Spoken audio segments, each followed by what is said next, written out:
Hey, how's it going? It is Anthony here. I go by Anthok on Twitch. You can check out my Twitch channel at Anthok Gaming. I stream every Monday, Tuesday, and Thursday at 8 p.m. Central.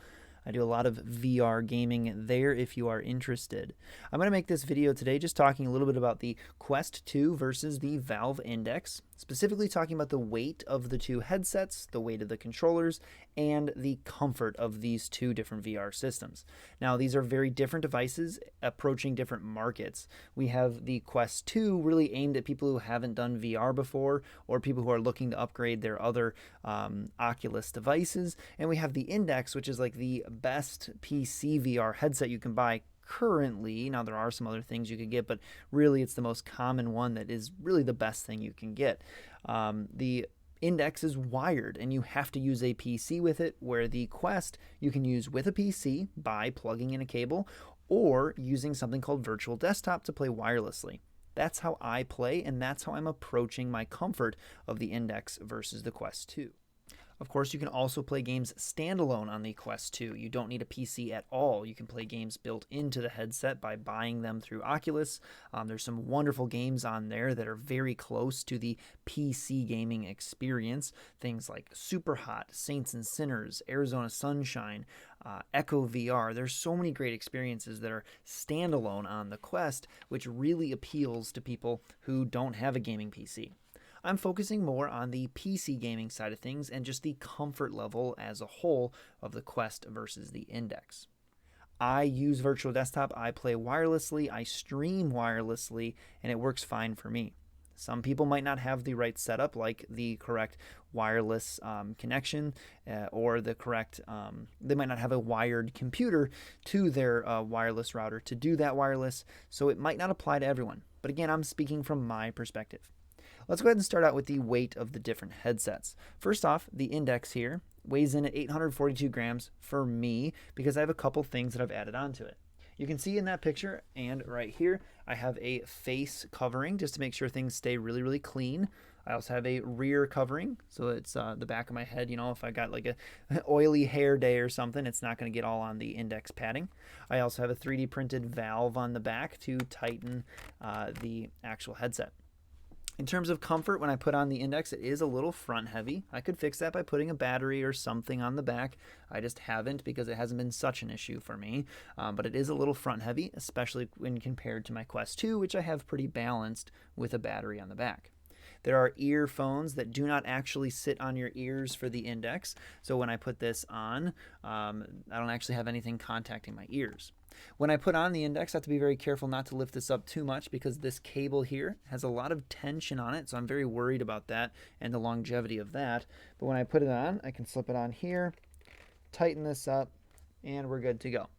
Now you can see here I have this cable that I'm worrying about, and it's behind me, and you really do get used to a cable. You really do get kind of a sixth sense about it, and you know it's there, but you kind of ignore it, and you're just aware of it, so you're not going to step on it or yank it. But it's really, really nice, like I said, with the Quest 2 to play wirelessly. So here you can see that these speakers are not actually on my ears, which is kind of cool. You can hear the sounds around you, but you can also hear the game very well. The speakers are excellent quality. Now when I take it off, I undo by rotating the strap, and I lift it up just slightly and rotate it down. It usually takes my glasses with it. As you can see, it took my glasses there. But again, I'm not rotating this too far forward because of that cable. I'm worried about the cable. Then I tighten it back up, and I put it away. It's a very, very comfortable headset. However, I have found more than any other headset I've used. I've used the Oculus CV1, I've used PlayStation VR, I've used the Vive, I've owned all these things. I've used the Oculus Go, the Quest 1, the Quest 2. The Index gets warm for me. It gets hot on my face. I get sweaty. I get a little, not necessarily motion sickness, but just kind of uncomfortable after playing for about 2 hours. I can't really play the Index for more than 2 hours because I think there's a lot of pressure on my face and it gets warmed up, especially when I'm running like 120 hertz on the display. Now, if I'm playing for less than 2 hours, it's a wonderful experience, but it really starts to warm up after that point. That may just be a me thing. It might be because I use a mini Dex mod, which shows a image on the front. I think that kind of heats up the headset, but that's my experience. Now, as far as the Quest 2 goes, Quest 2, I have the deluxe audio strap mod on the back of it, and I have a battery here. Let me go ahead and show you the weight of that. The weight of this with the battery is 977 grams, so it is heavier, but like I said, this is more balanced because I have the battery pack on the back. So it doesn't feel so front heavy, and I can wear this for quite a long time. Yesterday I did about a 2.5 hour play session with it in Phasmophobia, and it was extremely comfortable. I didn't get hot, I didn't get sweaty, and it was nicely balanced.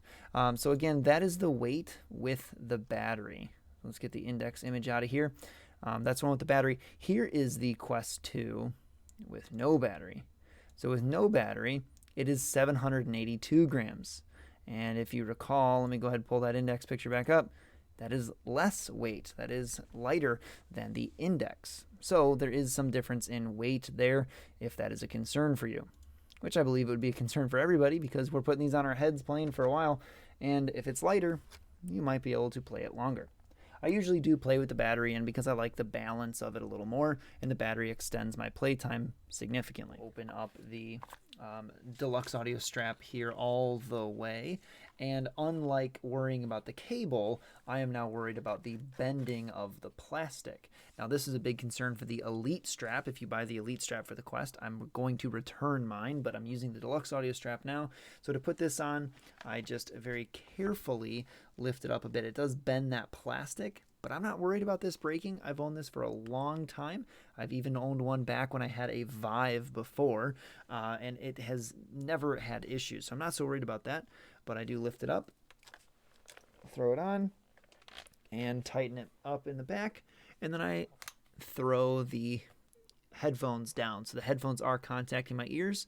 Again, this is a very balanced experience. I've got the battery pack on the back that keeps it balanced on my head. I wear this for a very long time with no discomfort because it's so balanced and this head strap works so well. I've not had any sort of issues with heat so far using this, and it's been a very comfortable experience. Not having to worry about the wire has been awesome. I believe I'm going to mention later in this video that I choose the Quest 2 over my Index a lot because I like the wireless experience that much. So that's me putting on the headset, and if I take it off, I open up those ears, unscrew it, and carefully lift it up and rotate it out. Sometimes it does hold on to my glasses. This time it didn't, but that's how I put on and off the Quest versus the Index. Both are very comfortable. Major advantage of the Quest 2, no cable. Let's talk about the controllers as well, again, purely from a weight perspective. I could probably talk all day about the comfort and my preference here, but let's go ahead and take a look at the Index controllers. Again, I have a 3D print on there to kind of thicken the grip to make it fit my hands a little more. It's 215 grams. The Quest 2 controllers are 184 grams. And again, that is with some sort of grip here. It's the AMVR grips that allow me to kind of put them on like the Index controller, where I can fully release my hand when holding on a controller. Now, again, I said I could probably talk for hours on this. I love VR. I do VR a lot, and I love spreading information about it. But in terms of comfort, for me, for the controllers, I really like both of them. But this controller, being a little bit lighter and having this kind of method of holding on, to me, it's more comfortable. When I was playing with my Index controllers a lot this summer, I found them to be kind of, they hit kind of pressure points on my hands that I didn't really like, and any type of adjusting of the strap that I did, I couldn't get it to feel like the most comfortable. It is really slick how they have it. You pull the strap and you've got this button here to release it. So it's really slick. It's really cool. But it does kind of put a lot of pressure on there. Look how thick that is. It also gets kind of warm. It also tracks each of your fingers, which is nice, but when you're gripping things, like in Phasmophobia, I'll be holding onto my flashlight, and I have it set up so that I have to keep it pressure. I have to hold it, keep it pressurized when holding something, and if I let go, I drop that thing. It's a very realistic experience, because when you're holding something, you're holding it. If you let go, you drop it. But for this, you would have to kind of mess around with the settings to really get the pressure settings how you want it, because if you're squeezing like this or squeezing like this, you can see my muscles tense up a little bit here.